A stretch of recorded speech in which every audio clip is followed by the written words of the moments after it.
시청자 여러분 안녕하십니까? 출발 성공 투자 박민영입니다. 밤사이 뉴욕 증시는 엔비디아 실적을 기다리면서 일단 경계감에 하락하는 흐름이 나타났습니다. 엔비디아의 시간 외 실적은 예상보다 좋았고요. 가이던스에 대한 아쉬움은 있었으나 중국에 대한 우려를 반영했을 때 선방했다라는 해석 등이 나오고 있습니다. 이에 엔비디아 주가는 화답하며 시간의 강세를 기록하는데요. 어제 국내 증시에서 2차 전지와 반도체에 강한 시세가 있었죠.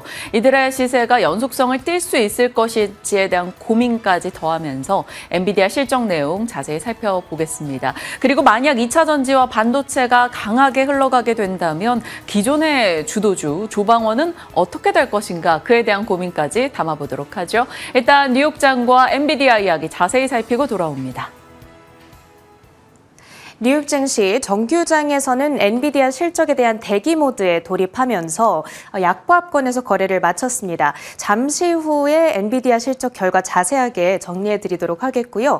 3대 지수는 우선 0.5%의 마이너스권에서 일제히 거래를 마쳤죠. 일단 어제 시장이 워낙 많이 올랐으니까 여기에 따른 긴장감도 있었고 그리고 이번 주에 여러 가지 경제 지표들을 좀 앞두고 있잖아요.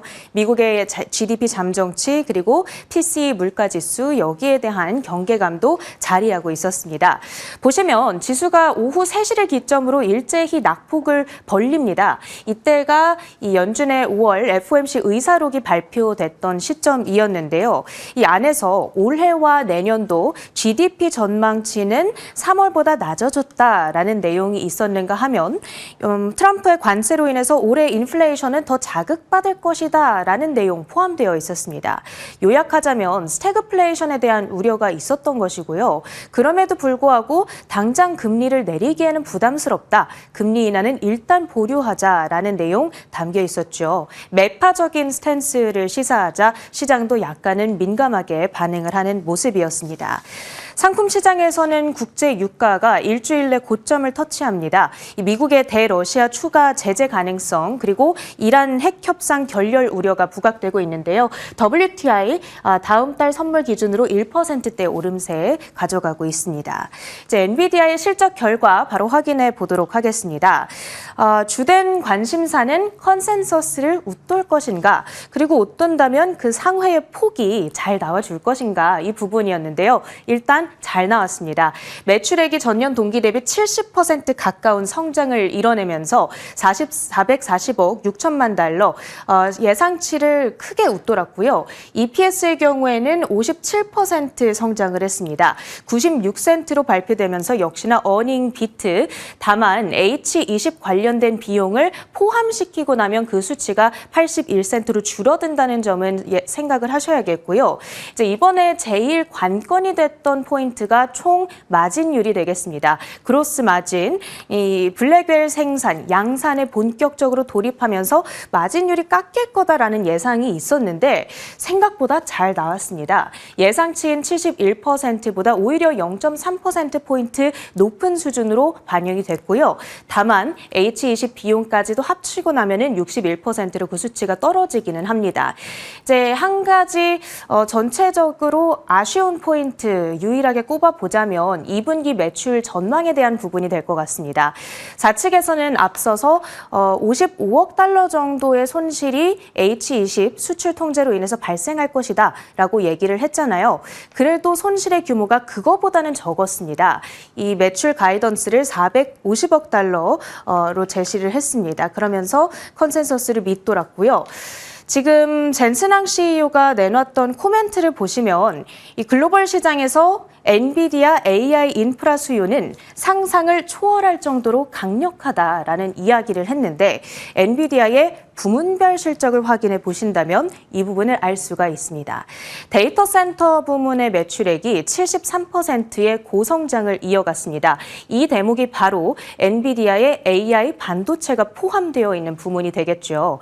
컴퓨트와 네트워킹 두 가지 부문으로 또 나뉘어서 보신다면 컴퓨팅이 76%의 성장, 네트워킹 부문이 56% 성장을 했습니다. 엔비디아의 전체 매출을 지금 이끌고 가는 부문이라고 생각을 생각을 하시면 되겠습니다.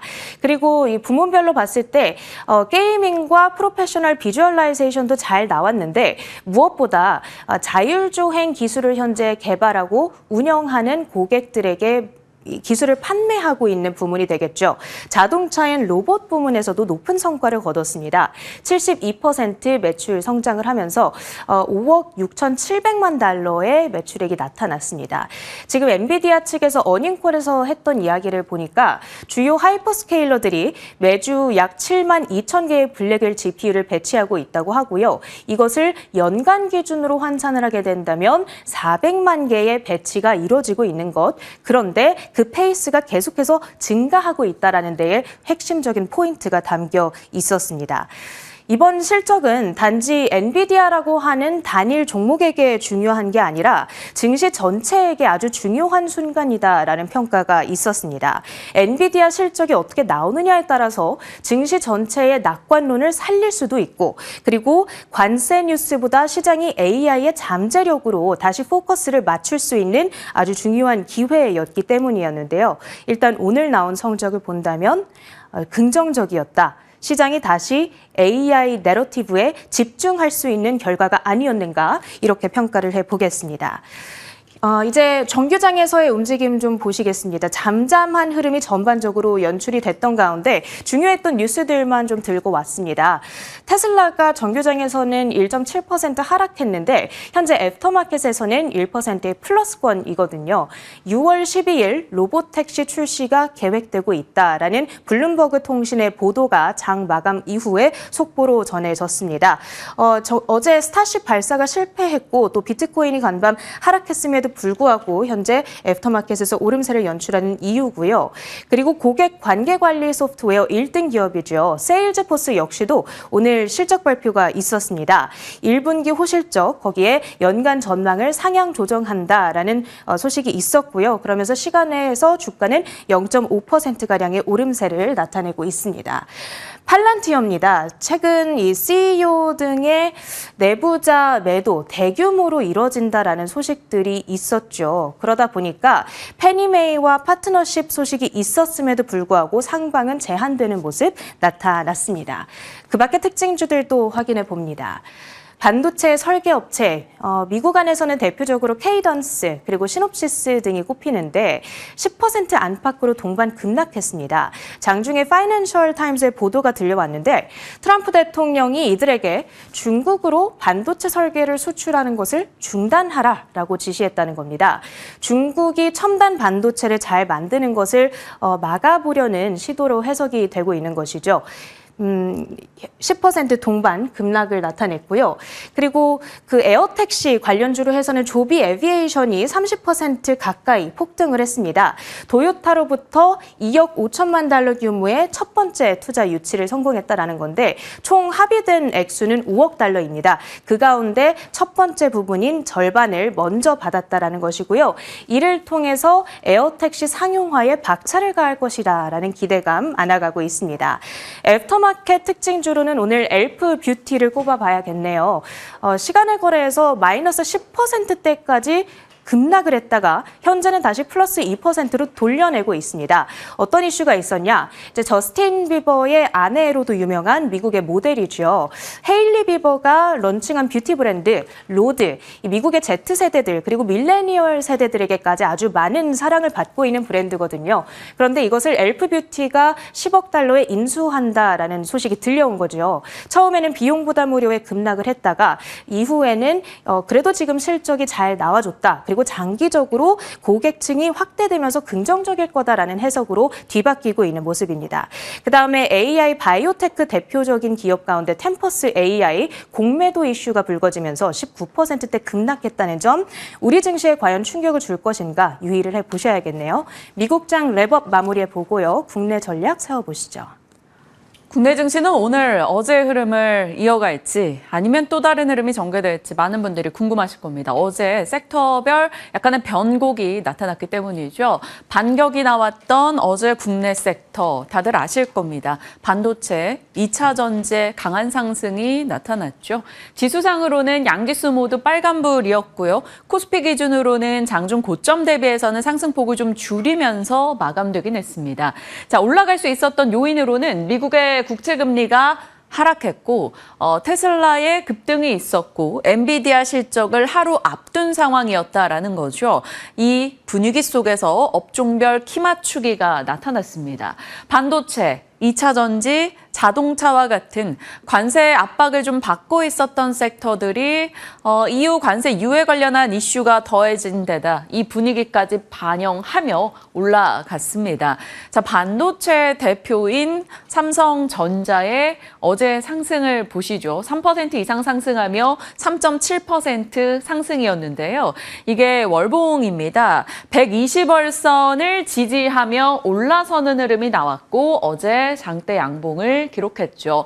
지지선 하단에서 저가 매수세가 유입됐다라는 분석, 그리고 삼성 쪽에 자사주 매입이 진행되고 있기 때문에 그것이 계속 하단을 지지해 줄 것이다라는 기대감, 거기에 삼성전자의 홍콩 단일 종목 레버리지 인버스 ETF가 출시된 것의 영향 등으로 어제 올라갔다, 이런 시각이 나오고 있습니다. 삼성전자 어제 보시면 외국인과 기관의 동반 매수세, 특히나 기관 측 굉장히 공격적으로 사들였다라는 것을 확인할 수 있습니다. 56,000원을 바라보고 있는 상황인데요. 지금부터 엔비디아 실적 이슈와 맞물려서 더 강하게 움직일 수 있을지 지켜봐야 되는 상황인 거죠. 자, 이렇게 반도체, 2차 전지 등에서 흡성 대법을 보여주면서 기존의 주도 섹터였던 조선, 원전, 방산 등에서는 어제 하락의 움직임이 나오긴 했습니다. 바이오도 일부 같이 밀려났고요. 그러면 지금부터 반도체와 2차 전지가 분위기를 주도할 것인가, 아니면 조선, 방산, 원전이 늘 그랬던 것처럼 잠시 쉬고 다시 주도권을 잡아갈 것인가, 거기에 대한 고민이 계속 이어질 겁니다. 그래서 시장을 바라볼 때 고민을 이렇게 정리했습니다. 시장 분위기가 바뀔 것인가, 기존의 주도주 조방원 등이 되겠죠. 이쪽일지 아니면 반도체와 2차 전지일지. 조방원 같은 경우는 상승에 대한 부담을 좀 느끼고 있는 상황이고요. 반도체와 2차 전지는 업황에 대한 부담, 그리고 관세 변수에 대한 부담을 안고 있는 섹터입니다. 다만 관세 유예 이슈가 나올 때마다 낙폭과대 이슈가 부각되면서 이들이 좀 반등을 주긴 하는데요.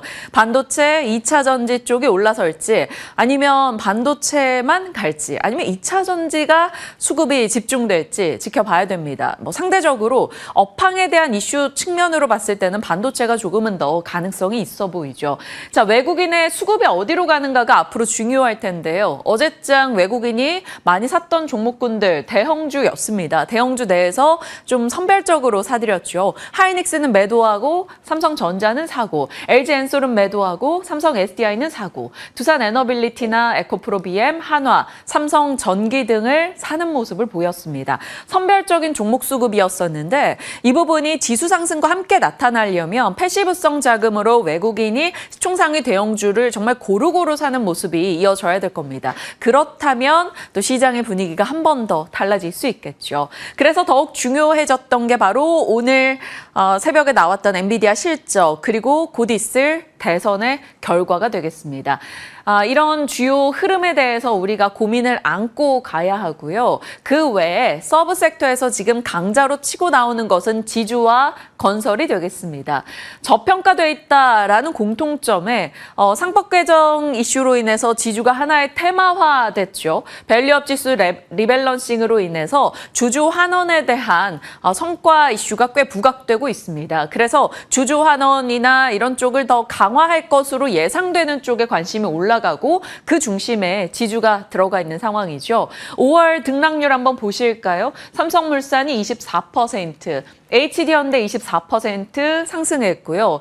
SK본주 18%, 한진칼은 또 다른 이슈가 있어서 90% 상승이었고요. 코오롱도 많이 올랐네요. 27%나 상승했습니다. 그 LS도 18%, SK스퀘어 23%, 삼양홀딩스도 12% 정도의 상승을 나타냈네요. 자, 이런 지주사들의 시세 좀 더 이어질 수 있을지 같이 고민해 보고요. 건설 섹터 같은 경우는 대선 이후 부양책이 나올 것이다라는 기대감, 많이 떨어져 있다라는 평가, 원전이나 데이터 센터 수주에 대한 이슈 등이 맞물리면서 함께 올라가고 있습니다. 어느 쪽으로 시장이 조금 더 베팅을 할 것인가 앞으로 촉각을 곤두세워서 지켜보도록 하죠. 자, 어제 시장에 대한 얘기였고요. 어제 이 시간에 카카오그룹주도 이렇게 가는데 2차전지 뭐하니? 라면서 이제 LFP 쪽 얘기, 단독 뉴스라 주의는 필요하다라며 전달을 드렸었죠. 어젠 2차전지가 그 뭐하니의 발끈이라도 한 걸까요? 함께 강하게 올라가는 모습을 보여줬습니다. 2차전지의 상승 어제 나왔던 요소들을 모아보면요. 일단 엔솔과 삼성 SDI의 LFP 관련한 이슈가 있었다라는 점과 뉴스 측면에서 일론 머스크가 회사에 집중하고 있고 로보택시나 저가형 모델 출시에 대한 기대감이 높아지고 있다는 점, 그리고 유럽의 배터리사죠. 노스볼트의 파산 이슈가 본격화됐다라는 점, 포니 AI가 두바이에서 로보택시 사업을 시행한다. 그러니까 로보택시, 전기차, 자율주행 이런 쪽의 키워드가 강화되면서 2차 전지 전기차 자율주행에 대한 모멘텀이 좀 더해졌고요. 거기다 어제 KB증권의 보고서가 꽤 센티적 영향을 주지 않았을까 추측을 해봅니다. KB의 고민이었는데요. 극단적인 소외주인 2차 전지에 관심을 재개할 필요성이 있다라는 내용이었습니다. 그러면 그 내용을 한번 정리를 해봐야겠죠. 2차 전지가 2년여 동안 과도한 고밸류 조정을 받고 광물 가격의 하락과 트럼프 당선으로 인한 IRA 우려, 그리고 캐즘 구간, 이것으로 인해서 하락을 했다라는 겁니다. 그런데 지금 시점부터 조금 달리 봐야 되는 포인트가 있다라는 거죠. 반등을 기대하는 이유, 과거에 자동차 섹터가 이렇게 붐을 일으켰던 때를 들여다보면 1910년대 포드 시대 생산 공정이 개선됐다라는 겁니다. 이 측면에서 지금 테슬라도 그 과정을 밟아가고 있다라고 하고요. 1920년대 GM 시대, 할부금융의 시대가 열렸다. 역시나 테슬라가 그 시대를 열고 있다라는 점. 1950년대 경자동차가 등장하면서 저가 모델로 자동차의 대중화를 자극했다라는 거죠. 테슬라의 보급형 차량 모델에 대한 이야기가 나오고 있다라는 것에서 모든 이슈에서 테슬라가 생각이 난다라는 겁니다. 보급형 모델이 나온다는 건 결국 침투율이 올라가게 되는 것이다. 그래서 지금 업황의 완연한 개선은 아니겠지만 조금씩 나아질 수 있다라는 시각을 내비쳤습니다. KB의 고민이 어젠 힘을 좀 실어줬을까요? 2차 전지 전방위적인 강세가 나타났죠. 최악을 지났을까라는 기대감이 형성된 겁니다. 어제 대보마그네틱 상한가였고요. 자이글도 LFP 쪽 이슈와 같이 맞물리면서 상한가 기록했습니다. LFP 어제 종목으로 말씀드렸던 것 중에 하나죠. 메가터치도 13%, 탑머티리얼 등도 올라갔고요. 그 밖에 셀 업체들부터 소재땅까지 어제는 참 고루고루 올랐습니다. 에코프로 BM도 9%의 상승이었죠. 쇼 관점의 접근을 유보하라. 라는 것까지는 많이들 동의하는 분위기가 형성이 됐습니다. 그런데 지금에서 더 강하게 우리가 기대하는 과거의 2차 전지만큼 갈 수 있을까에 대해서는 아직 거의 동의하지 못하고 있는 것 같아요. 그래서 찐바닥의 확인이 조금은 더 필요합니다. 단발적인 반등은 반가운데 이것을 어떻게 활용을 하는가, 또 매매 차원에서 고민은 뒤따라야겠죠. GM에서는 엔진 투자를 재개하면서 내연차 전략을 강화한다, 이런 소식도 들려와서 완연하게 2차 전지, 전기차 엄청난 확장 국면의 분위기는 여전히 아니다라는 점에서 어떻게 바라봐야 될지 고민이 됩니다. 이 부분에 대한 전략 잠시 후에 챙겨보죠. 일단은 반등이 나와준 것은 굉장히 반갑고요. 지난주였죠. 저희 김진만 어드바이저가 2차 전지 섹터에 대해서 단발적인 반등을 기대할 수 있는 상황이다라고 이야기를 했었기 때문에 그런 부분에 대해서도 저희 방송 통해서 계속 AS에 나가도록 하겠습니다. 넘겨보시죠. 자, 최악은 지나갈지 2차 전지에 대한 얘기, 그리고 밤사이 미국으로 가봅니다. 미국은 앞서 체린 앵커 정리해 주었으니까 간략간략하게 넘어갈게요. 미국 증시는 소폭 하락이었습니다. 엔비디아 실적 앞둔 신중한 모습이었고요. FOMC 의사록에서 금리 인하 당분간 보류에 공감대가 있었다라는 것을 확인했고 미국의 장기 국채금리 등이 상승했죠. 그러다 보니까 전체적으로 시장을 탄력받지 못하는 가운데 오로지 엔비디아 실적을 기다렸던 분위기입니다. 마감 후 엔비디아 실적이 나왔는데요. EPS, 매출 모두 컨센을 상회했습니다. 물론 데이터 센터만 놓고 본다면 조금 아쉬웠고요. 가이던스 역시나 예상을 하회했죠. 하지만 중국으로 수출 통제가 아니었다면 실적 훨씬 좋았을 거고 앞으로도 그 부분만 해결된다면 몹시 좋아라는 분위기가 형성이 됐죠. 그리고 컨콜에서도 마찬가지입니다. AI 인프라 글로벌 수요가 정말 폭발적이다라는 내용이 들어가 있었고요. 일본의 세계 최대 규모 양자연구 슈퍼컴 센터를 개소한다 이런 뉴스 등도 들려오긴 하네요. 결국 시간 외에서 화답하며 엔비디아의 주가는 4% 정도 상승하는 모습 확인을 하고 들어왔습니다. 나쁘지 않았던 평가에 과연 반도체 진영이 오늘 어떻게 반영할 것인가 궁금해지는 대목이고요. 그 외 미국장의 흐름으로 봤을 때는 EV톨에서 조비가 도요타 투자받았다라는 소식에 급등세를 보였고요. 요즘 국내에서도 의류주가 스물스물 굉장히 좋은 분위기인데 미국에서도 아베크롬비앤피치가 호실적 내놓으면서 급등세를 기록했습니다. 그 밖에 우주 쪽은 스타쉽 발사 조금 아쉬운 실패 소식에 하락하는 모습이 있기도 했네요. 물론 로켓랩은 올라가긴 했습니다. 자, 밤사이 미국에서 내용은 오로지 엔비디아로 정리가 될 것 같은 상황이네요. 자, 박앵커의 연결고리로 한번 넘어가 보시죠. 일단 오늘은 섹터 이슈에 좀 더 집중하게 되겠죠. 어제 섹터별로 약간 분위기가 달랐기 때문에 어느 쪽으로 힘이 실릴지에 대한 고민이 짙어집니다. 그런데 엔비디아 실적이 좋았었기 때문에 일단은 반도체 진영에 대한 기대를 살짝 안고 가야겠죠. 어제도 말씀드렸습니다만 블랙웰 렉 결함이 해결됐다라는 소식이 있었던 가운데 엔비디아 실적 내놓고 시간을 강세 흐름을 기록했습니다. AI 인프라 수요가 폭발한다라는 얘기.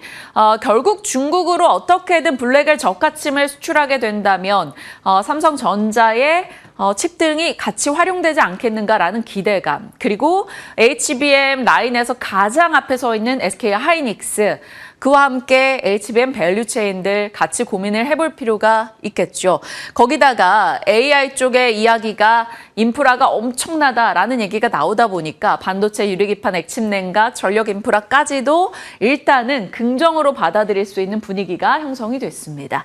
2차 전지 쪽도 그렇죠. 전일 전방위적인 급등이 있었고요. 블룸버그에서 오스틴에서 6월 12일에 테슬라 로보택시 출시가 있을 것이다 라는 기대를 보도하기도 했습니다. 다만 일시적인 반등에 그친다. 과연 조선방산 원전처럼 2차 전지가 그런 분위기를 형성할 만한 무언가를 증명했느냐, 거기에 대한 얘기, 의구심은 계속 나오고 있어서 이 부분이 치열하게 좀 싸움을 보여줄 수 있겠죠. 어떻게 시장이 답을 내릴지 지켜보도록 하겠습니다. 자, 조방원은 만약에 이쪽으로 자금 유입이 가게 된다면 일정 부분 이쪽에서 차익 실현의 움직임이 나올 수밖에 없을 텐데요. 그러면 그것을 어떻게 활용할지에 대한 고민도 섹터별로 다뤄봐야 될 것 같습니다. 이 부분에 대한 전략도 챙겨가죠.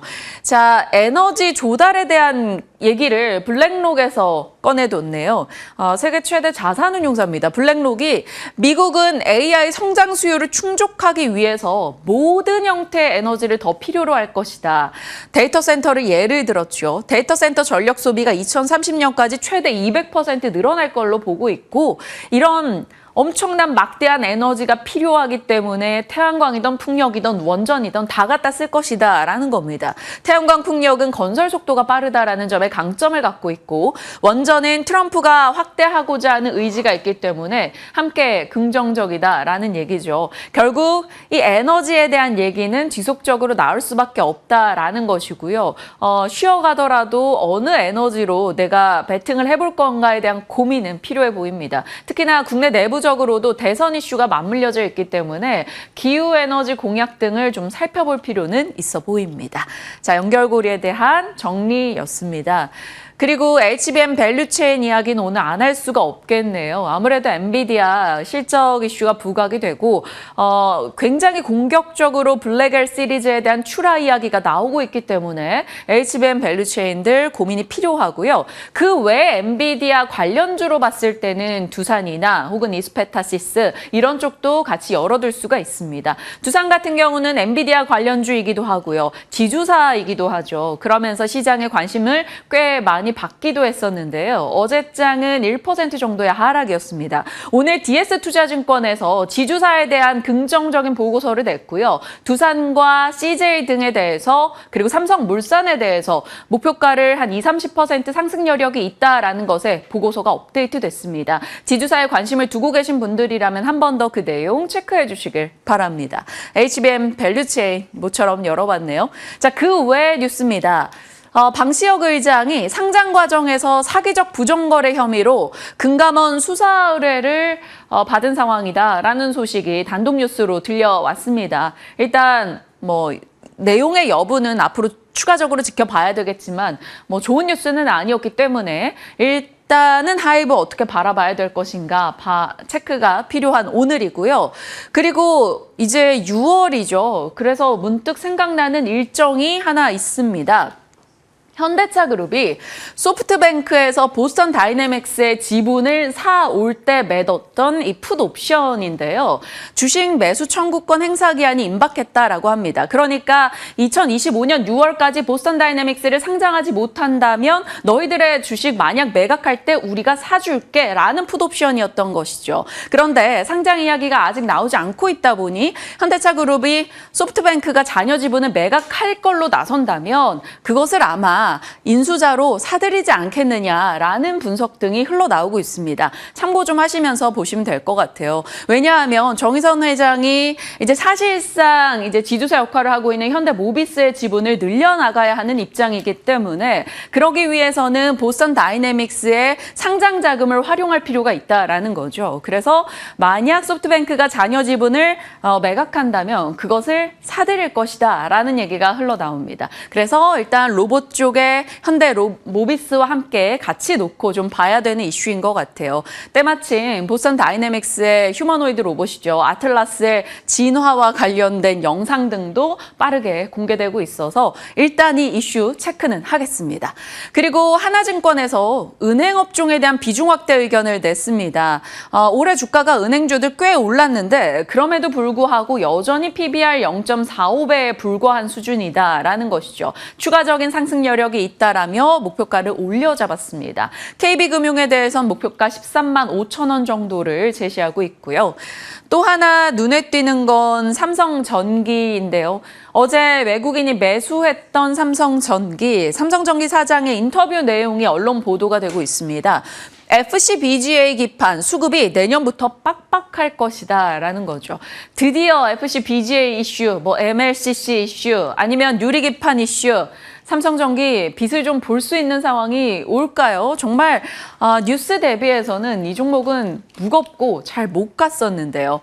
모처럼 이런 뉴스가 나왔기 때문에 일단은 체크해 보겠습니다.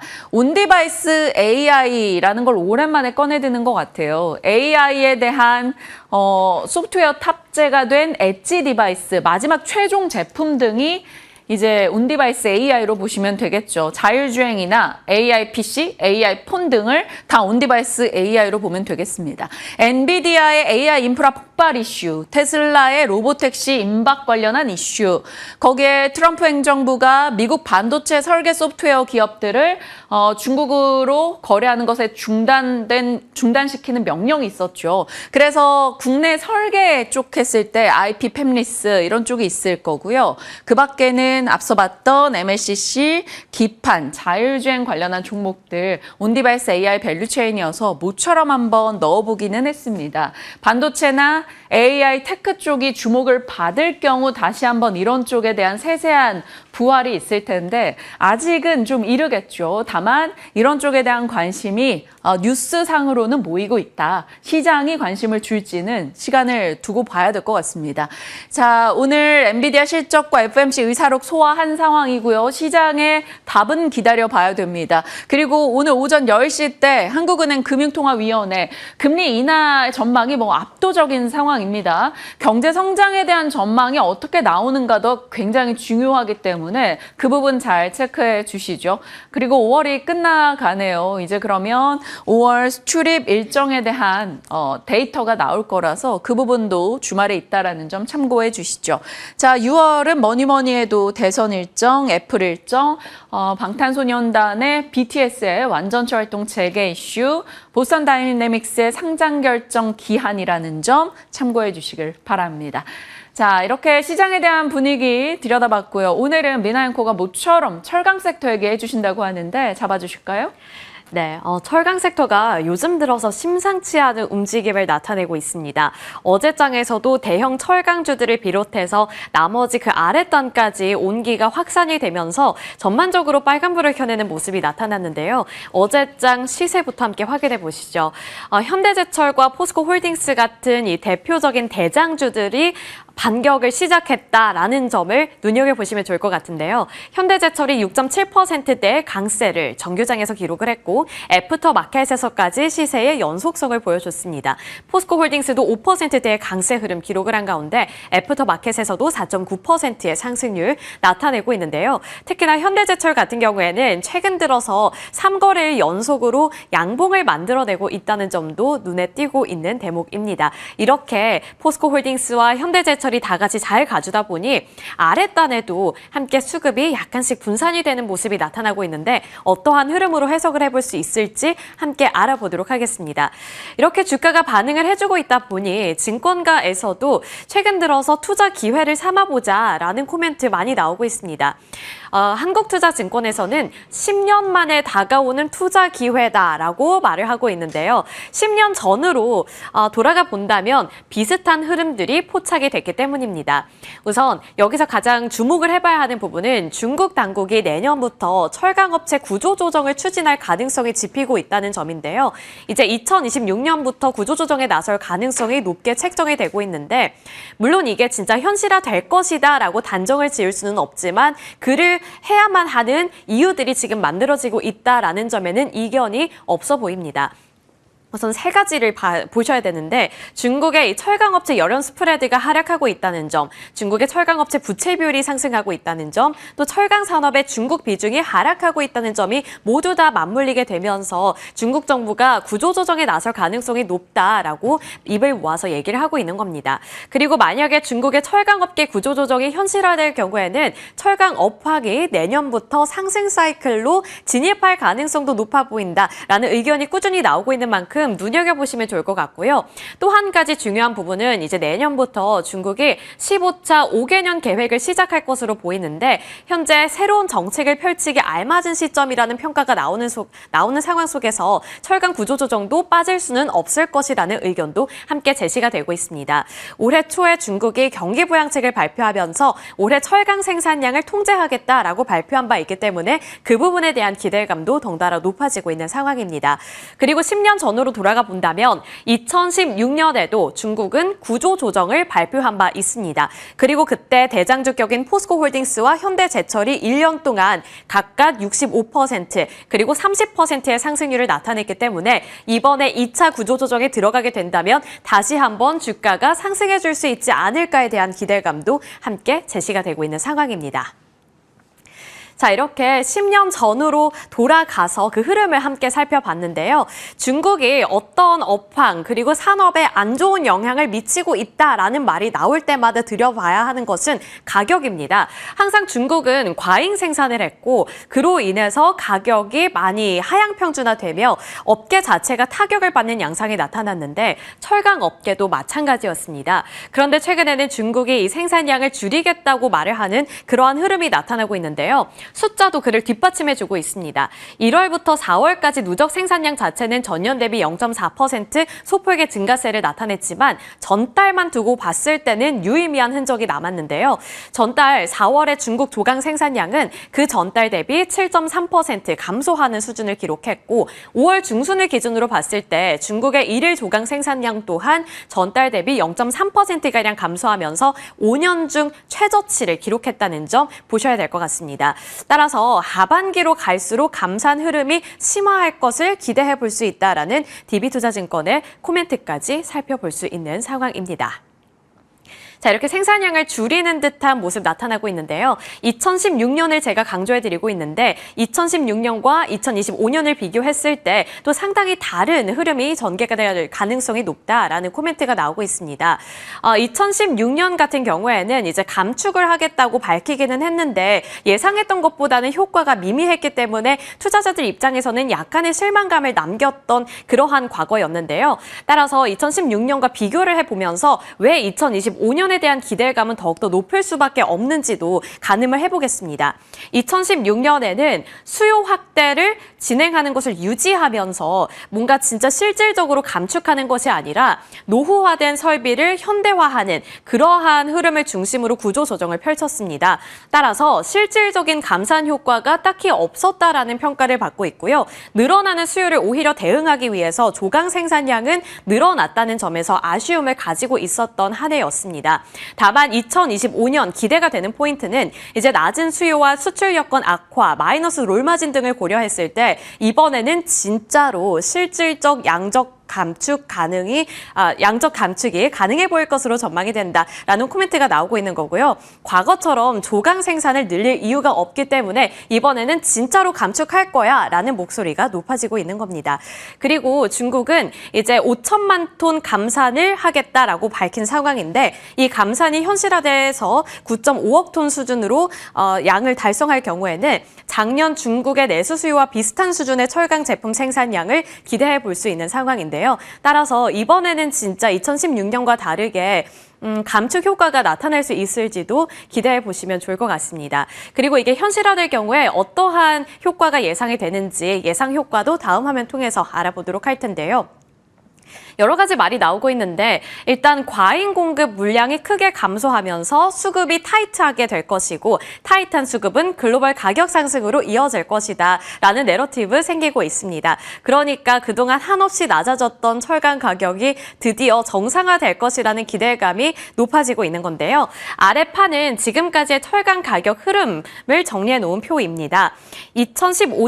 2015년까지 철강 가격이 많이 하락했습니다. 그런데 2016년에 철강 구조조정 계획을 발표함과 동시에 이렇게 철강 가격이 다시 한번 반등해주는 흐름 나타났고요.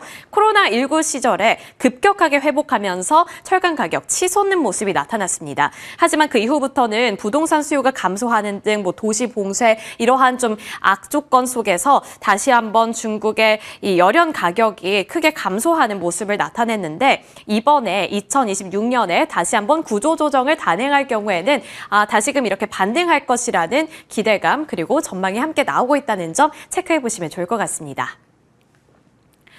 자, 그러면 앞으로 바라봐야 하는 이슈들도 함께 체크해 볼 텐데요. 4가지 정도 짚히고 있습니다. 우선은 중국의 부동산 관련 핵심 지표를 체크해 보셔야 됩니다. 우선 지금까지 핵심 지표는 여전히 부진하게 나오고 있지만 중국 당국에서 부동산 시장을 안정화하기 위해서 지금 정책을 마련해 나가는 움직임 나타나고 있기 때문에 감소폭 자체는 축소가 될 것이라는 예상이 나오고 있습니다.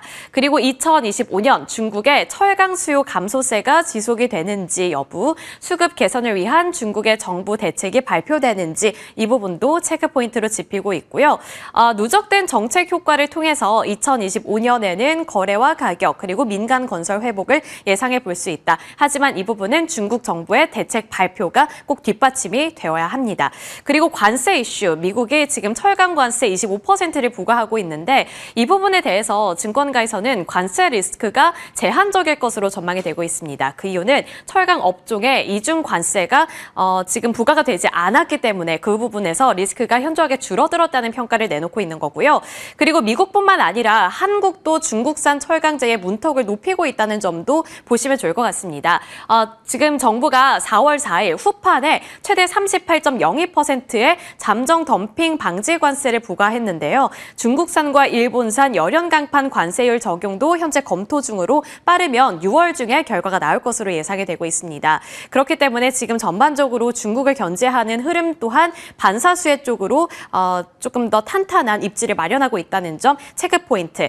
다만 이제 국내 자동차 기업이 미국향 수출 감소 이 부분은 부정적인 영향을 줄 수 있기 때문에 함께 좀 가늠해 보시면 좋을 것 같습니다. 그리고 철강은 이제 두루두루 전 산업에 다 필요한 소재인데요. 건설, 자동차, 조선, 가전 이렇게 전방 산업의 필수 소재로 여겨지고 있기 때문에 다양한 산업에서 나오는 이슈들 꾸준히 팔로우업을 하셔야 될 것 같고 올해는 미국 알래스카 LNG 개발 사업으로 주목을 받기도 했다는 점 복습해보는 차원에서 넣어봤습니다. 그리고 어제 이제 한국의 대표 철강 방산 기업이 동맹을 맺었다. 포스코와 HD 현대중공업이 고만간강 업무 협약을 체결했다는 소식도 나왔으니까요. 함께 넣어봤습니다. 그리고 2022년 하반기부터 국내 공사비가 상승하면서 저조한 착공으로 이어졌다. 그리고 제가 건설 섹터에 대해서 브리핑을 해드릴 때 최근 들어서 정책 효과다 뭐다 해서 부동산 업황이 살아날 수 있을 것이다 라는 점 짚어드렸는데요.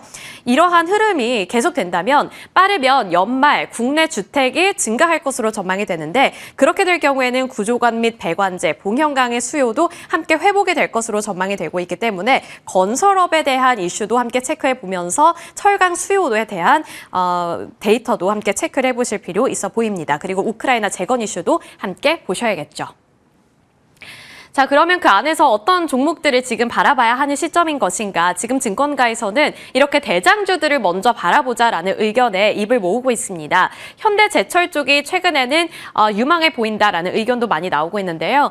현대제철은 지금 한국투자증권, 유안타증권에서 목표가 좀 높게 책정을 했습니다. 한투는 62,000원까지, 유안타증권은 41,000원까지. 지금 보시면 현대제철 27,950원에 머물러 있습니다. 이렇게 3거래일 연속으로 장대 양봉 만들어냈는데도 아직 3만 원 선 도달 못했거든요. 그만큼 상방 여력을 많이 높이고 있다는 점 보시면 좋을 것 같고 그 이유는 이제 중국이 2차 구조조정을 할 경우에 투자 매력도가 가장 높아 보인다라는 의견이 있기 때문입니다. 현재 국내 최대 규모 순수 철강사라는 점에서 메리트가 부각이 되고 있는 거고요. 지금 여러 가지 비주력 사업을 매각하면서 내수 부문 판재료라든지 주력 사업에 집중하는 선택과 집중 전략을 택하고 있기 때문에 현금 확보에도 용이하다는 점도 메리트로 꼽히고 있습니다. 그리고 포스코홀딩스는 사실 2차 전지 때문에 정말 어려움을 겪었던 기업이잖아요. 그런데 다시 한번 뭔가 이 철강 쪽으로 투자를 단행하는 모습이 나타나고 있기 때문에 다시 한번 본업에 집중하면서 철강 사이클에 올라탈 수 있을 것이라는 전망도 함께 나오고 있습니다. 지금 차트 나오는 거 잠깐만 볼까요? 포스코홀딩스 진짜 많이 빠졌는데 어제 장대 양봉 만들어내면서 249,500원까지 주가가 오르긴 했습니다. 그런데 이제 제철 이 부분에 대한 사업이 다시 정상화될 경우에는 한국투자증권 50만 원까지 오를 수 있을 것이다라고 봤고 대신증권 41만 원, 흥국증권 32만 원까지 지금 목표가를 책정하고 있습니다. 앞서서 제가 말씀드린 것처럼 이제 사업별로 철강 부문에 대한 투자액을 증액하고 있고 인프라 부문에 대한 투자액도 증액을 하고 있기 때문에 이렇게 투자를 한다는 것은 철강 부문에 유망하다고 생각하는 거 아닐까라는 기대감도 함께 높아지고 있습니다. 그리고 증권가에서는 업황 바닥이 3분기 말에서 4분기 초로 예상이 되는 만큼 매집 시점으로 적극 활용해보자라는 투자 의견을 내비추고 있으니까요. 대장주를 중심으로 일단은 주가 흐름을 확인해 보실 필요도 있어 보입니다. 자, 이렇게 철강주들 꿈틀꿈틀 뭔가 움직임을 나타내고 있는데 시세의 연속성 가져갈 수 있을지 저희 방송 통해서 확인해 보시길 바라겠습니다.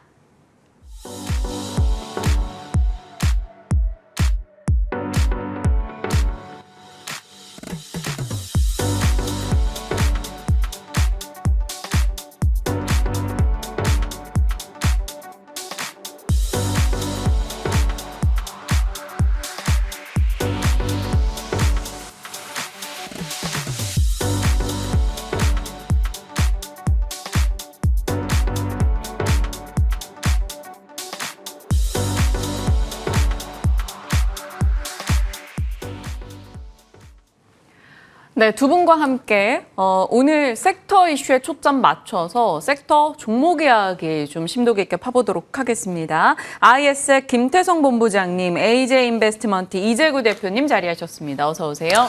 네, 안녕하세요. 안녕하십니까. 김태성 본부장님, 오늘은 엔비디아로 시작을 해야 될 것 같아요. 엔비디아 실적에 대한 평이 일단 시간의 주가로는 긍정이었습니다. 네. 어제 반도체 강세, 엔비디아의 시간외 반응. 그러면 오늘 반도체 쪽으로 자금이 쏠린다면 시장은 그것을 감안해서 어떤 전략을 짜야 될까요?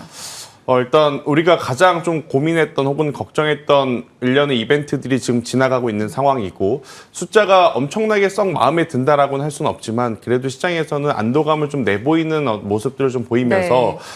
본장에서는 사실 장 중후반부 들어오면서 이 엔비디아 실적을 바라보는 시각에 따라서 약간의 차익 매도 물량이 좀 나왔었거든요.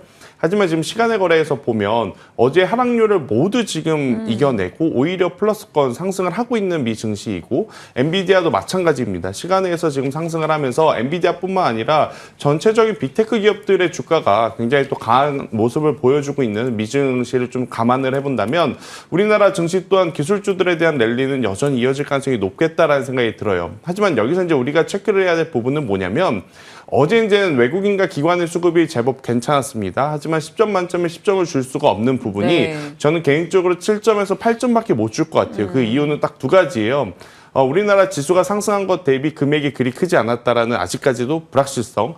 두 번째 같은 경우에는 기관 투자자분들의 어떤 전체적인 바스켓 매수량은 좋았는데 안에 세부적인 목록을 보게 되면 굉장히 단기 매매에 특화되어 있는 금융투자의 물량이 너무 많았다라는 부분. 금융투자 같은 경우에는 어제 샀다 그래서 오늘도 샀는 것이 아니라 어제 샀던 부분 오늘 바로도 매도할 수 있는 주체이기 때문에 이 부분에 대한 개선을 좀 확인을 하면서 가게 된다 했었을 때는 우리나라 증시는 조금은 더 올라갈 가능성이 높다 생각이 들고 있고 정말 다행스럽게도 우리나라 반도체 IT 기술주 같은 경우에는 전 고점을 넘어갈 만한 어떤 룸 자체가 아직은 크게 열려 있는 상황이기 때문에 저는 반도체 IT에 대한 관심도는 높게 보시는 게 맞다는 생각이 들어요. 대신에 이제 여기서 많은 투자자분들이 고민을 하실 부분은 네. 삼성전자냐 SK하이닉스냐 이 부분을 고민을 하실 분들도 있을 것 같고 아니다. 엔비디아 실적 발표도 이렇게 잘 지나갔으니까 반도체 소부장주들을 해야 되겠다. 이렇게 또 고민을 하신 분들이 많을 것 같거든요. 저 같은 경우에는 우선 엔비디아가 시간에서 이 상승을 하고 있으니 오늘은 물론 이제 삼성전자와 SK하이닉스도 좋지만 그동안에 좀 많이 눌려 있었던 게 상대적으로 반도체 소부장이었기 때문에 반도체 소부장주들에게서 힌트를 얻어보는 것이 어떨까라는 의견 드려보도록 하겠습니다. 반도체 소부장에서 힌트 얻었을 때 그러면 소부장에 너무 많잖아요. 네. 어떻게 소테마로 압축해 주실까요? 일단은 제가 이번 주 초에는 계속 유리기판 이야기를 해왔고, 맞네요. 그러니까 오늘 같은 경우에는 제가 사실 공략주로 반도체 소부장주에서 히든 섹터를 하나 가지고 왔거든요. 종목은 잠시 후에 마지막에 좀 이야기 드리도록 하겠습니다. 네, 여러분 한 10여 분 후에 눈여겨볼 만한 엔비디아 이슈까지 다 소화했을 때 반도체 소부장에서 히든 섹터가 무엇인지 공개해 주신다고 하니까 채널 고정하시고 기다려 주시기 바랍니다. 자, 이재규 대표님은 어찌 보시는지 반도체 이야기 포함해서 시장까지 담아주시죠. 네, 일단 이번 주, 지난주에도 제가 비슷한 말씀 드렸던 것 같은데 우리 시장이 굉장히 중요한 변곡점에 와 있는 것 같습니다. 그래서 우리가 어제 같은 경우도 뚜렷하게 반도체 쪽이라든지 그동안 약세를 보였었던 2차 전지 쪽으로 자금이 좀 들어왔죠. 그러면서 그동안 많이 올라왔었던 쪽에선 차익 매물이 어느 정도 나왔는데 우리가 지금 시장이 완전히 그러니까 지금까지 우리 시장을 이끌어왔었던 종목군들 같은 경우는 내러티브가 굉장히 좋은 상황이기 때문에 여기서 완전히 꺾인다라고 제가 말씀드리긴 좀 어렵습니다. 네. 하지만 반도체 쪽으로 수급이 들어간다라고 한다면 단기적으로는 전 조정에 들어갈 가능성이 높다라고 보고 있거든요. 근데 우리가 어떻게 보면 삼성전자와 SK하이닉스 기준으로 놓고 봤을 때는 1분기 때 실적이 좋았습니다. 그러니까 관세 부과에 대한 리스크로 인해서 선주문 물량들이 많이 들어왔다라는 거죠. 그래서 그 물량들로 인해서 우리가 3분기와 4분기 같은 경우는 어떻게 보면 업황이 조금은 둔화될 가능성도 지금 이야기가 되고 있거든요. 근데 우리가 주가라는 것이 6개월 정도 선행한다라는 관점에서 본다면 그렇게 좀 꺾일 수 있다라는 부분들이 연초에 어느 정도 반영이 되지 않았나라고 라고 저는 생각을 하고 있기 때문에 네. 오히려 올해 말이나 2025년도 하반기나 2026년도를 고려할 필요가 있다라고 저는 보고 있고, 그런 관점으로 들어간다라고 한다면 뭐 레거시 쪽이라든지 그리고 뭐 HBM 쪽에 대한 모멘텀 같은 경우는 이어질 가능성이 높다라고 보고 있습니다. 그래서 저는 반도체 쪽은 상당히 긍정적인 의견을 드리고 싶고요. 실제로 지금 이제 우리나라 기업들 같은 경우는 캐펙스 투자라고 이야기를 많이 하고 있는데 디램 쪽에 대한 캐펙스가 최대치로 지금 진행이 되고 있는 부분들이 있거든요. 그래서 올해 연말에는 생산을 너무 많이 할 수 있다. 과잉 생산에 대한 리스크가 있는데 내년을 생각한다라고 한다면 저는 그 부분이 오히려 실적적인 부분에서 메리트로 다가오지 않을까라고 생각을 하고 있습니다. 그래서 저는 삼성전자 같은 경우도 마찬가지고요. 그리고 제가 오늘 시장에 대해서도 잠깐 말씀드리고 싶은 게 어제 우리나라 코스피가 어쨌든 연중 신고가를 경신을 했거든요. 코스피가 신고가를 경신했다라는 것은 시가총액 상위 종목군들이 좋다라는 겁니다. 네. 그렇다라고 한다면 삼성전자와 SK하이닉스가 좋았다라고 우리가 볼 수가 있는 부분이고, 여기서 자금이 들어온다라고 한다면 저는 반도체 쪽 같은 경우는 어쨌든 올해 연말까지는 저는 포트에는 꼭 편입이 돼 있어야 되는 섹터가 아닐까, 저는 이렇게 좀 생각을 하고 있습니다. 두 분 다 일단 반도체 진영을 포트에 담는 것에 대해서는 충분한 공감 형성을 해주셨고, 반도체에서 그럼 어떤 걸 담아야 되는가에 대한 이야기 잠시 후에 이어가겠습니다. 이재규 대표님도 잠시 후에 공개하실 거죠?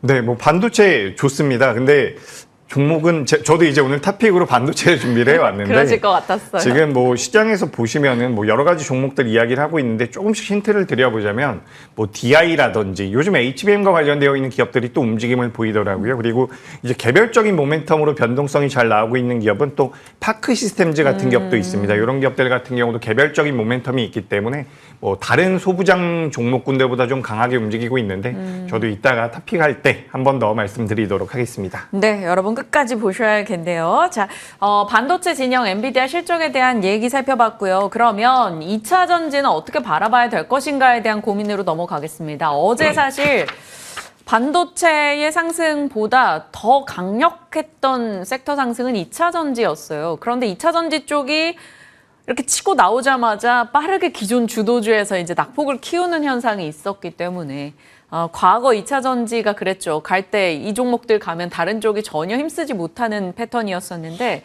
사실 그래요. 어제 하루를 보고 이제 2차 전지 간다 이렇게 생각하시는 분들은 많진 않으실 거예요. 다만 조금씩 이런 현상이 잦아질 경우 적정히 이제 갖고 계신 분들의 매매 전략에 대한 고민은 필요할 텐데요. 김태성 본부장님, 2차 전지의 상승 어떻게 보시는지 궁금합니다. 일단 기술적으로 좀 봐야 되겠죠. 지금 구간에서 추세가 완전히 돌릴 만한 이슈가 나왔다고 보기에는 여전히 좀 부족한 상황이 있고, 가장 중요한 건 앞단에서의 수요, 그리고 이제 그 수요를 충족시킬 만한 공급력, 그리고 이제 그 공급을 했을 때 남는 마진율을 고민을 해봐야 되는데, 2차 전지는 이 세 개 중에 어느 것 하나 지금 충족시키지 못하는 상황인 것 같아요. 아니죠. 그런데 일단 가장 큰 메리트라고 하면 그래도 이제 많이 내려와 있는 가격에는 다들 동의는 하시지 않을까라는 네. 생각이 들어요. 그래서 2차 전지 관련주들을 좀 보실 때 지금 두루두루 다수의 종목들이 같은 패턴을 좀 보이면서 올라오고 있지만, 저는 이쪽에서 한 가지 여러분들이 그래도 좀 체크를 해야 될 부분은 어제 거래량이 아니었나 싶습니다. 어제 2차 전지 다수가 반등이 나왔지만 최근 1개월에서 혹은 2개월 사이에 가장 많은 거래량을 동반해서 상승한 종목군들은 그래도 단기적인 추가 상승에 대한 여력은 저는 충분하다라는 생각이 들거든요. 네. 하지만 거래량을 충족시키지 못하고 기술적인 반등이 나온 기업들 같은 경우에는 뭐 반등 나올 때 대장주들이 움직이면 따라 움직이겠지만 그에 따른 어떤 상승에 대한 제한은 충분히 좀 갇혀 있을 가능성이 높아서, 저는 만약 2차 전지주를 보신다면 어제 기준으로 봤을 때는 포스코 퓨처엠을 한번 꼭 보시는 것이 좋지 않겠나라는 생각이 들고 있고, 나는 이러니 저러니 수급이니 거래량이니 잘 모르겠다, 결국 기업의 주가라는 것은 실적이 뒷받침되어야 하는 거 아니냐라고 하신 분들 같은 경우에는 수주잔고를 보고 쫓아갈 수밖에 없을 것 같거든요. 그러면 수주잔고 기준으로 봤었을 때는 PNT 그리고 대주전자재료 이쪽에 집중을 하시는 게 맞지 않겠는가. 저는 우선은 지금의 현재 기술적 반등 구간에서는 방금 언급드렸던 세 기업 먼저 보시고, 만약 이 세 기업이 우리가 생각한 것보다 더 강한 추세를 만들어내거나 추가적인 상승세를 만들어낸다면 그 다음 2등주, 3등주를 보시는 것도 괜찮지 않겠는가라는 의견 들어보도록 하겠습니다.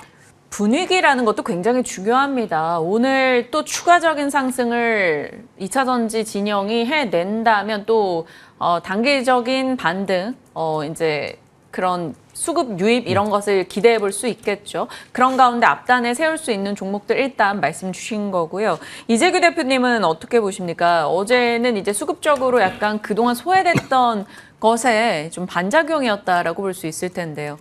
네, 일단 뭐 2차 전지가 저는 개인적으로 반등이 많이 나왔으면 좋겠습니다.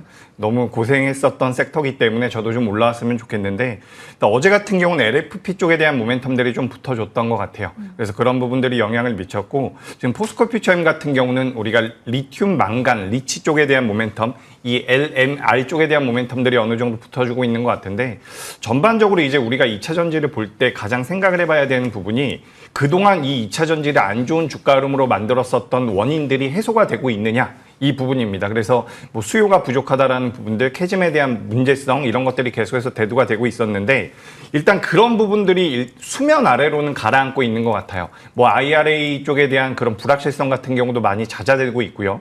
그렇기 때문에 저는 일단 2차 전지 같은 경우는 전반적으로 단기 반등은 더 나올 가능성이 높다라고 보고 있습니다.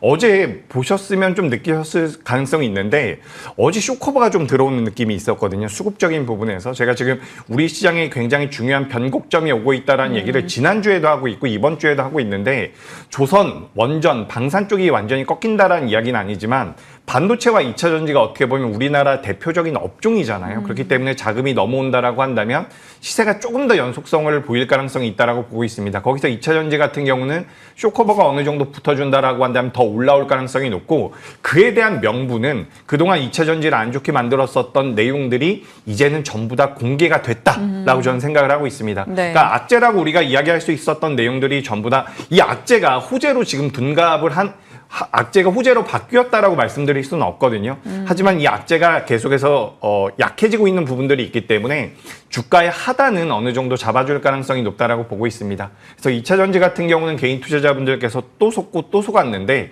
이번에는 그래도 저는 단기적인 반등은 좀 더 이어갈 가능성이 높지 않을까. 라고 생각이 돼서 전 대형주 위주로 좀 보시는 게 어떨까라는 말씀 드리고 싶고요. 네. 제가 지금 2차 전지 쪽에 대해서 지금 현재 시점으로 말씀드려보자면 중장기적인 투자를 하기에는 가치적인 측면에서 부담이 되는 게 맞습니다. 하지만 단기적인 측면에서는 조금 더 10%, 15% 정도는 상방으로 열려있지 않나라는 생각이 들어서 전 단기적으로는 2차 전지 같은 경우도 추가 반등의 가능성이 높다라는 의견 드리겠습니다.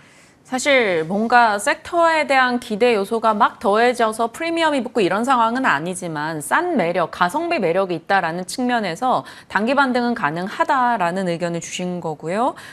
말씀 주신 대형주 중심의 접근 참고하도록 하겠습니다.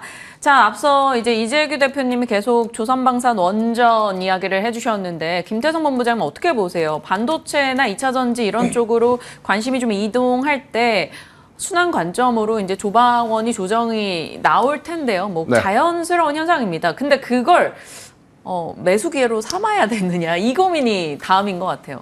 아마 개인 투자자분들의 고민은 앞서 앵커님께서 이야기하신 대로 조정 시에 담아야 되느냐 이것도 있겠지만 가장 더 앞단에 있는 것은 한정된 자금으로 이 세 개 중에 무엇을 먼저 사야 되느냐 이거일 것 같아요. 그래서 저도 나름대로 고민을 좀 해보면 사실 강세가 지속적으로 좀 보여왔던 것들 그리고 확실한 명분이 있었던 기준으로 설명을 했었을 때는 방산이 맨 앞단에 있을 수밖에 없고 그 다음에 조선, 그 다음에 원전이 이렇게 이제 뒤를 따르고 있다 이렇게 좀 설명을 드릴 수 있을 것 같아요. 하지만 이제 주식시장에서는 이러한 어떤 호재성 뉴스들이 짧게는 3개월, 길게는 뭐 6개월에서 8개월 정도 선반영이 돼서 먼저 움직이지 않습니까? 그래서 이 선반영이라는 단어로 저도 말하기가 좀 싫지만 그래도 이야기를 드려보면 방산주들과 조선주들은 상대적으로 먼저 많이 올라왔기 때문에 가격에 대한 부담은 계속 있을 수밖에 없지 않겠는가라는 생각이 들어요. 그래서 만약 조정이 나온다면 우리가 걱정하는 수준의 이제 조정이 나오게 된다면 방산주들과 조선주 같은 경우에는 차익 매도 물량까지 겹쳐지기 때문에 조정의 폭이 조금은 더 길어질 수도 있다는 생각이 들거든요. 그 기준으로 보면 저는 조정 시에 가장 먼저 담아볼 수 있는 쪽은 그래도 원전이 더 유리하지 않겠는가라는 생각이 들어서요. 네. 좋은 건 방산, 그 다음 조선, 원전이지만 조정 시에 담아볼 순서로는 저는 반대로 원전을 먼저 담는 게 좋을 것 같고 그 다음 조선, 방산 같은 경우에는 꽤 오랜 기간 상승세를 이어져 왔기 때문에 기간 조정은 어느 정도는 받아들여야 될 것 같아요. 한 번 더 레벨업 하기 위해서는 언제든지 기간 조정은 필수이기 때문에 이런 부분을 좀 생각을 하셔서 저는 속도 조절에 집중을 하시는 게 맞겠다라는 의견 드리겠습니다.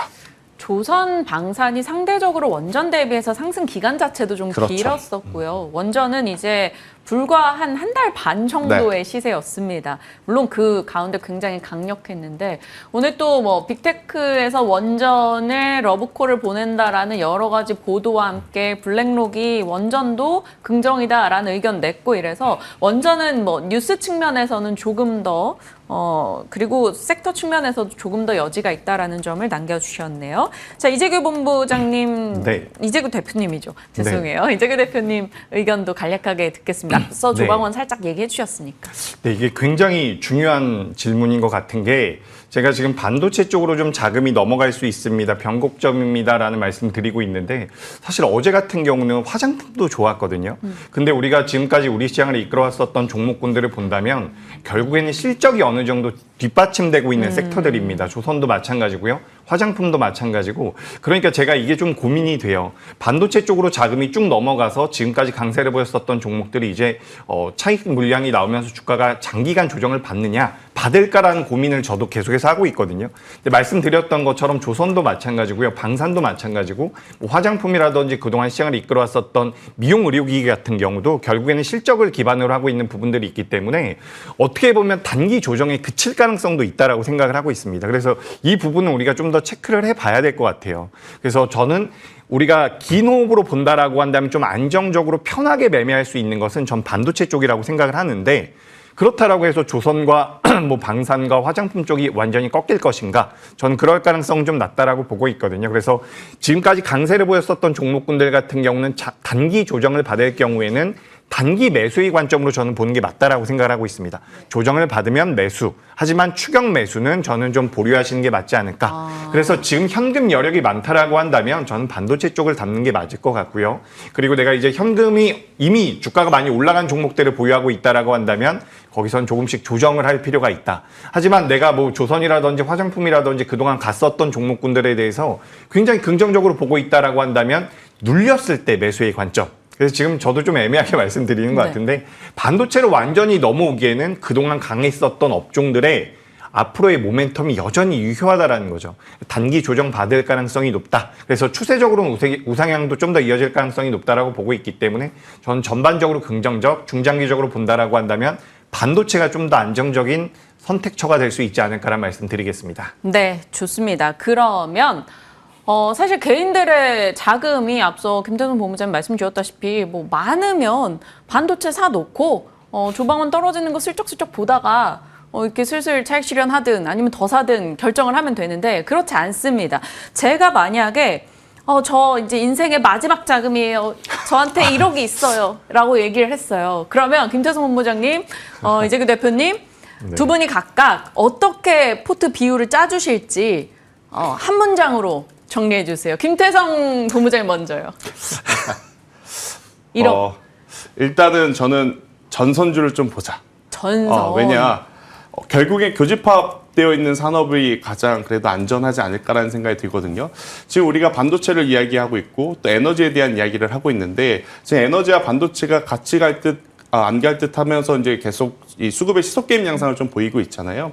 저는 그러면 그 중간 사이에 있는 전선주들을 보시는 게 지금은 맞지 않겠는가라는 생각이 들어요. 1억을 가운전선 다? 가운전선보다도 저는 대한전선을 여러분들이 한번 보셨으면 좋겠다 생각이 듭니다. 근데 이제 절반 정도는 전선주에 담으셔야 될 것 같고 나머지 절반 같은 경우에는 반도체 ETF를 하나 좀 사시는 게 맞을 것 같다는 생각이 들거든요. 그런 전선에 대한 이야기를 좀 짤막하게 해보면 결국 지금 우리가 배전망이니 송전망이니 이런 이야기를 많이 하잖아요. 그러니까 전력을 생산하는데 크게 문제는 없습니다. 그런데 전력을 생산해서 전력이 필요한 데까지 이동하는 게 지금 우리나라도 문제다라고 하거든요. 그래서 이 부분을 간략하게 좀 설명을 드리면 우리가 이제 서울에서 부산 갈 때 일반 도로도 타고 고속도로를 타잖아요. 고속도로가 송전망이라고 보시면 될 것 같고 일반 도로가 배전망이라고 좀 보시면 될 것 같아요. 그러니까 송전망 같은 경우에는 대량의 전력, 그러니까 고압의 대량의 전력을 빠르게 보내는데 이제 필수적인 망이 송전망이고 그리고 이제 그 부산 IC에 도착해서 필요한 곳으로 흩어져 있는 그 길을 만드는 게 이제 배전망이라고 좀 보시면 될 것 같은데 단가적으로 송전망이 배전망보다 2배 이상 비쌉니다. 그러면 전선주 안에서도 배전망보다 송전망의 매출이 많은 쪽 혹은 해적 케이블이 많은 쪽을 하는 게 훨씬 더 유리하다라고 좀 보시면 될 것 같거든요. 그래서 이제 그 기준으로 보면 저는 대한전선의 주가의 밸류는 여전히 조금 낮지 않겠는가라는 생각이 들어요. 근데 대신에 아니 그렇게 좋은 기업이 왜 최근에 주가가 안 올랐느냐라고 또 생각을 하실 수는 있어요. 근데 여러분들이 전선주들 영업이익률을 보시면 되게 놀라실 겁니다. 높아서 놀라는 게 아니라 낮아서 3% 언저리밖에 안 돼요. 그렇기 때문에 지금 앞에서 보이는 총 매출과 수주단고는 높은데 실제로 대한전선과 대원전선이 가져가는 어떤 돈 자체가 좀 적은 상황이라서 주가가 많이 못 올라가는 거거든요. 네. 하지만 이렇게 사회적으로 어떻게 보면 글로벌적인 이 반영 자체가 이쪽으로 계속 몰리게 된다면 저는 영업이익률도 개선이 되면서 주가 또한 더 올라갈 가능성이 높기 때문에 저는 지금의 위치에서는 대한전선도 한번 보시는 것도 괜찮다라는 의견 드려보도록 하겠습니다. 네. 전선 쪽과 반도체 ETF로 얘기해 주셨습니다. 제가 극단적으로 질문을 드리는 거기는 한데 이대로 투자하세요가 아닙니다. 여러분 그냥 조금 더 심플하게 생각 정리를 도와드리고자 이런 예를 들어서 질문을 드리는 거예요. 김대성 본부장님께서 시간을 벌어주셨습니다. 이재규 대표님은 조금 더 생각할 시간이 있으셨던 것 같은데 네. 저의 이제 간절한 1억 어떻게 쓸까요? 1억이 마지막 자금이면 꽤 많네요. 그래서 1억이면 참 부럽다라는 생각이 좀 들고요.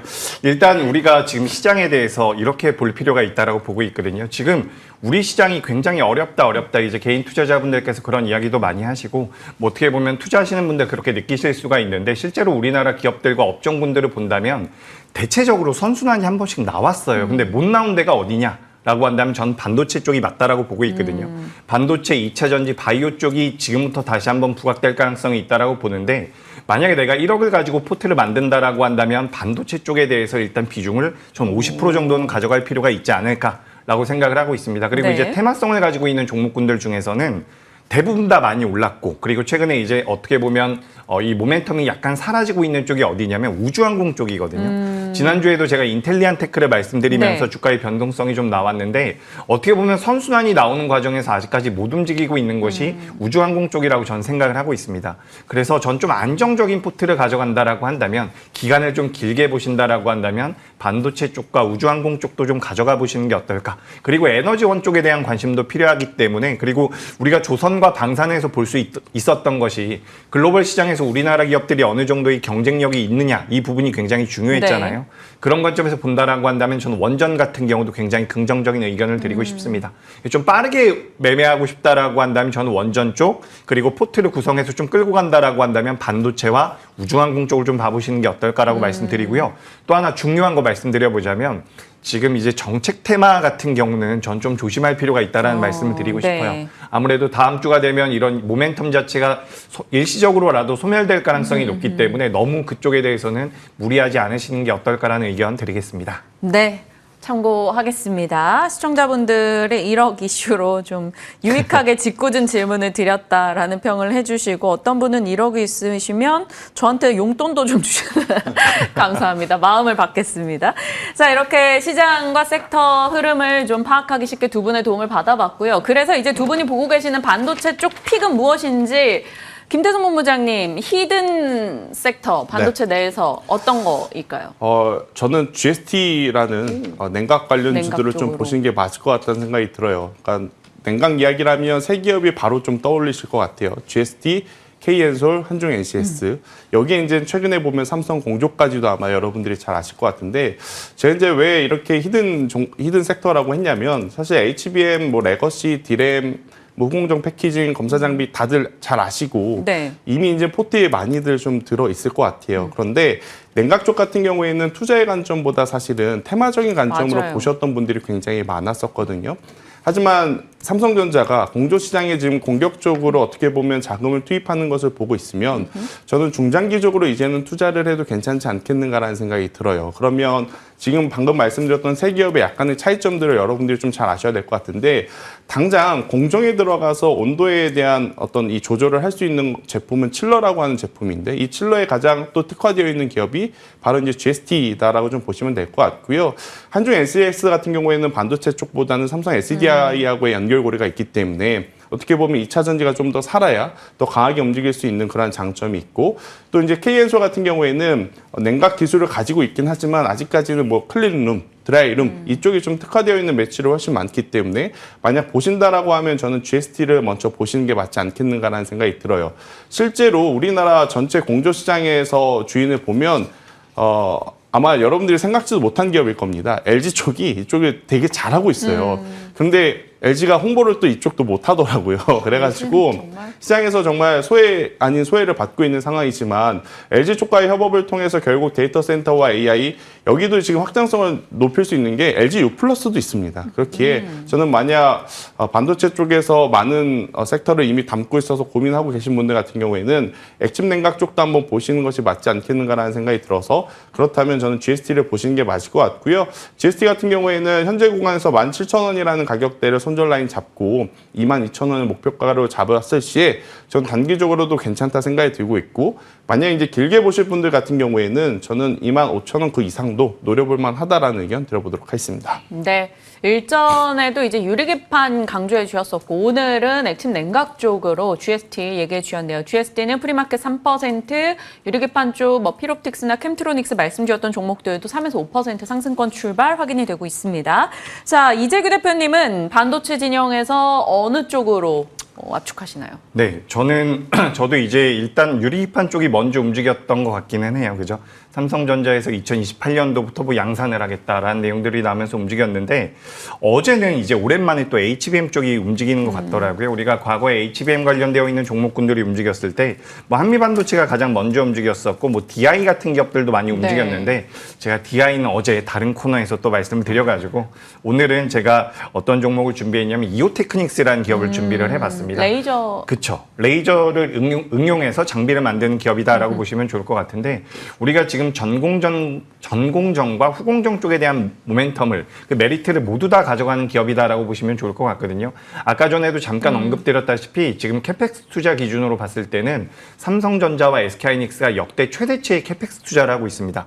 그렇기 때문에 뭐 삼성전자의 평택 4공장이라든지 물량이 들어갈 가능성이 높은데 그에 따라서 전공정 쪽에 대한 모멘텀도 받아갈 수가 있고요. 그리고 HBM 쪽에 대한 모멘텀들도 받아갈 수 있는 레이저와 관련되어 있는 기술력을 가지고 있는 기업이다. 이렇게 좀 생각을 해보시면 될 것 같습니다. 그래서 제가 사실 작년 중순 때에도 HBM 쪽에 대한 관심도가 굉장히 높을 때 전 레거시 쪽을 좀 봐보시는 게 어떻겠습니까? 라고 의견을 드렸었는데 그때 당시엔 잘 맞진 않았습니다만 최근에는 다시 한번 HBM 쪽에 대한 관심이 높아지고 있는 것 같아요. 네. 지금 엔비디아 실적 가지고도 여러 가지 분석들이 있는데 뭐 시간 외에서 올라오긴 했지만 저는 개인적으로는 좀 부족한 부분들이 있다라고 보거든요.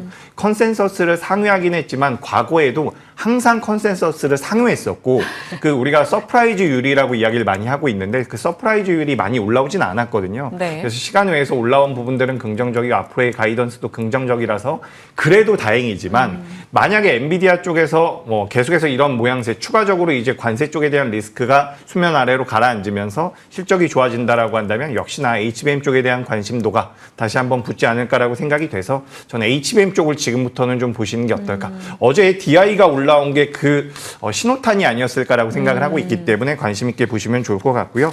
이오테크닉스 같은 경우는 가격대가 좀 비싸서 네. 개인 투자자분들께서 괜히 매매하시기가 좀 어렵지 않을까라고 생각이 되는데 현재가 이하에서 공략을 해보시면 좋을 것 같고요. 목표가 같은 경우는 18만 원 그리고 손절가는 13만 원으로 의견 드리겠습니다. 네, 말씀 주신 종목군 이오테크닉스 그리고 김태성 본부장님의 GST 추가적인 흐름들 잘 지켜보도록 하겠습니다. 그러네요. 이민경님 오늘 바이오 얘기가 없었는데 사실 시간 관계상 시장과 반도체 조방원에 집중하다 보니 어느덧 마칠 시간이 돼서 이만 보내드리고 저희가 추가적인 뒷코너에서 바이오에 할애할 수 있으면 또 충분히 대화 이어가도록 하겠습니다. 두 분은 여기서 인사 나눌게요. 고맙습니다. 네, 프리마켓 분위기 좀 살펴보겠습니다. 일단 삼성전자와 SK하이닉스가 상승으로 시작을 했네요. 특히나 HBM 진영에 조금 더 강점을 두고 있는 SK하이닉스가 2% 정도 오른권이고요. 하나에어로스페이스도 일단은 상승 출발입니다. 앞서 은행주에 대해서 비중 확대 의견이 나오기도 했었는데 하나증권의 보고서였죠. KB금융 일단은 빨간불이네요. 자, 코스닥 쪽에서는 알테오제는 보합권, 에코프로 BM, 에코프로 일단은 하락 출발 확인이 되고 있습니다. 리가캠 바이오나 ABL 바이오 등도 다 보합권에 뚜렷한 움직임은 없어요. 그러면 지금 거래량이 어디로 집중될까요? 두산 에너빌리티는 정말 대단합니다. 매일 거래량 상위권에 자리를 하고 있고요. 아기상어 쪽 이제 상장 얘기 나오고 있죠. 삼성 출판사가 그 영향에 20% 상승 출발, 프리마켓 분위기 보여주고 있습니다. 로봇주들도 비교적 괜찮은 모습인데요. 유진 로봇의 10% 상승 확인이 되고 있고요. SY 스틸텍, 폴라리스 AI, 제주 반도체 등의 종목들 나쁘지 않습니다. G2 파워도 괜찮습니다. 상승률 상위 쪽으로 가면 앞서 말씀드렸던 삼성 출판사 보이고 있고요. 지주사들 분위기 괜찮은 가운데 두산 눈에 띄죠. 코오롱도 마찬가지입니다. 두산은 지금 엔비디아 CCL 이슈도 같이 연결이 될 수 있을 거예요. 엔비디아 관련한 종목으로 두산, 이스페타시스 이렇게 또 따로 뽑으니까요. 한미반도체, 이스페타, 두산 모두 다 강세 흐름 확인이 되고 있고요. 피로팁스 역시나 유리기판 쪽에서 YC캔과 함께 상승권의 출발을 보여주고 있습니다. 자, 앞서 이제 단독 뉴스였죠. 방시혁 의장 관련해서 노이즈가 좀 있었는데요. 이 하이브가 일단은 프리마켓에서 5%의 하락 출발이 확인되고 있다. 이 정도도 같이 참고해 주시길 바랍니다. 자, 시장 프리마켓 분위기 살펴봤습니다. 종목에 대한 이야기 좀 더 집중적으로 이어가시죠.